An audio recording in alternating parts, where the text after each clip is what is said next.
on security. So the first point there is basically to identify and address security vulnerabilities. SmartGrid has a unique security profile in the sense that it goes beyond the regular backend IT that most organizations and utilities are used to, and it actually goes out to the field devices, meters, network components, networks themselves in terms of RF and WAN networks, backhaul networks that you use. So it really increases the scope of the utility's security domain and footprint that the utility is responsible for. And as you can imagine, there's a lot of publicity and a lot of scrutiny around that area. It's key to basically understand each of those components and their security profiles and vulnerabilities up front, and work with your vendors so that they know what updates and changes they need to make to be able to meet the guidelines and policies that you have set forth before starting the project. Making that a contractual requirement is a best practice as well, so that you don't run into situations where key security components are in the next release or release after that from the vendors, and you're basically waiting for that release, or you're having to put out meters or components that may not necessarily be up to the standards that you've requested for. Establishing enterprise-level security and privacy guidelines is a must, and this needs to be balanced with the risk and business criticality of that personally identifiable information. As mentioned in the previous slide, there's a lot of information being exchanged between internal systems, external systems. Some of that information may be considered PII, which is personally identifiable information for customers. So establish guidelines across each of those types of information and business objects being exchanged, and again, hold your vendors responsible for giving you the appropriate level of security for that. Establishing clear requirements up front using documents like NIST 7628 or industry guidelines is also a best practice.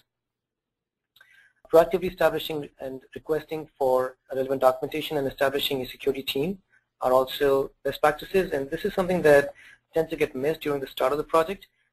But what we've seen is when appreciation of the security requirements and the implications and the business criticality of those requirements becomes clear, the team tends to get established more like an afterthought. In our case, the team was planned for from the front and was seen as a business enabler instead of an inhibitor. So they were actually part and parcel of all the discussions and all the progress that we've made so far. The security team should not only include the internal security folks, but also folks from the vendors. And also, those folks will be responsible for providing any relevant documentation upfront so that the appropriate checks and verification can be done before you move forward with your SmartGrid implementation.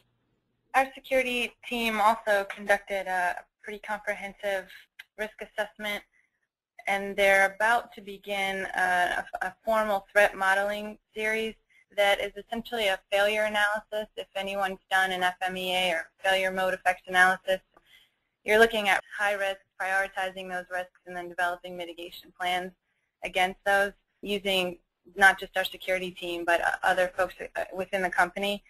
So we think that's a good add on our part. It wasn't initially in scope, but we just got that recommendation from actually an Accenture security expert and have built it into our plan. The vulnerability and penetration testing, I think all utilities are doing this as well, but having a third party do that for you. Maybe what utilities are good at is probably corporate IT security, but what is new is the AMI network security and probably smart meter security. So in our case, we didn't have that expertise on the team, and we had to go find that out in the industry. And I think those skill sets are rare because AMI is relatively new. So it was difficult to secure a resource that we were confident in that could provide us with that guidance. And really, it's from designing your comprehensive end-to-end solution, security solution, to what should be in your security, your penetration testing RFP, monitoring that as it's ongoing, helping with defect remediation. So I think it's just really important to keep in mind security is not traditional IT security. It's a lot more on top of it now, and you need to have those dedicated resources on the team. Well, let me jump in. In the interest of time, I'm only going to do a few questions. We've got a number of very good ones, but we will get back to our audience. We will get those answered for you by email if we don't have time for them today. So please continue to type your questions in. And while we're on the subject of security, Andy asks if you had considered using a black hat team.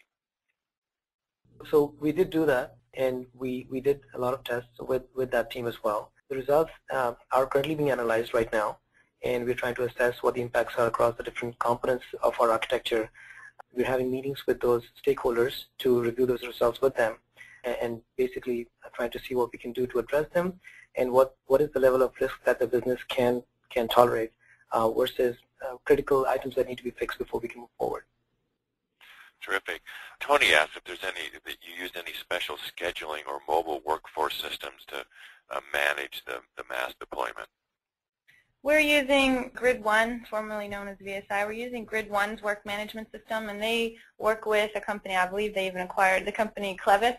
So they have something called CMAT, Clevis Mobile System, and we're going to use that for our mass deployment, and that's why our integrations are really between that system and our own. And finally, and again, just in the interest of time, because we're running a little behind, Eric asked, and several other people had related questions about, are you installing any home area network capability or home energy consoles to give customers direct feedback? No, we're not moving into that home area network space yet. We're just, the meters will be equipped with Zigbee, but we have BGE is going to pilot some of that technology first before we move into that space. The first slide relates to periodic review of vendor roadmaps, and this is basically a best practice around vendor management. Given the evolving nature of the smart grid space and the newness of several business use cases beyond the bread and butter use cases, any situation where we depend on vendors for functionality before realizing our business benefits implies that we are dependent on them and their release cycle before we can move forward.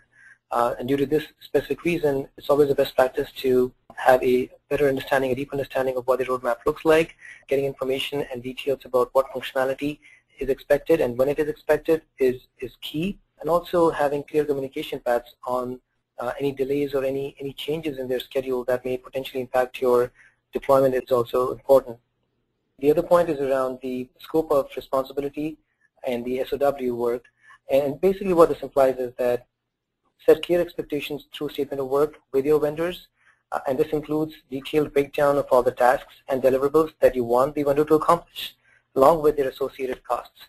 This should also help identify any dates that you have and also provide you the opportunity to link payments to completion of those key milestones on which your project success is dependent.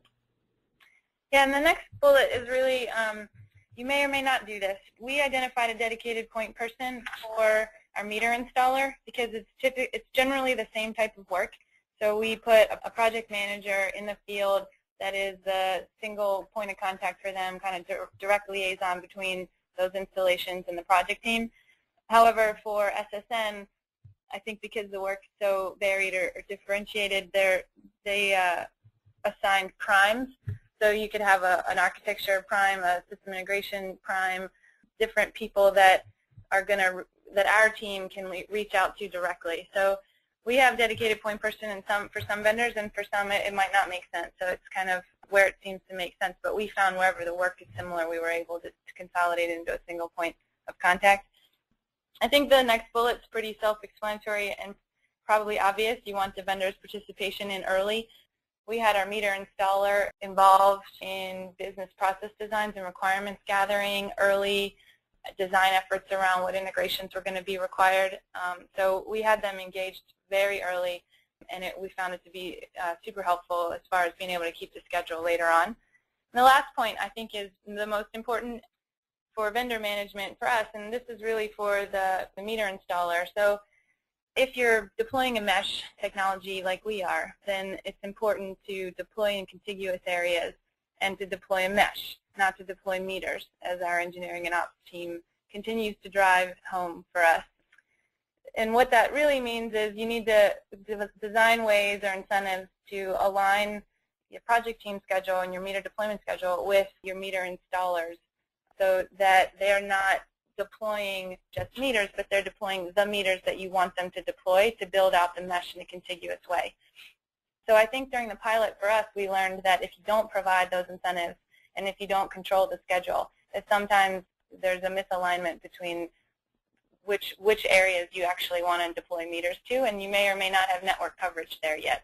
So for mass deployment, we're tightly controlling what we're calling the target list, or where we want meters deployed, and we've built in contract incentives for our meter installers so that those hard-to-reach areas, hard-to-access areas, we call them can't-get-ins or CGIs, we know they're hard to get to, We recognize that and appreciate that, and there are incentives for our installers to hit the 98, 99, 100% saturation targets that we need.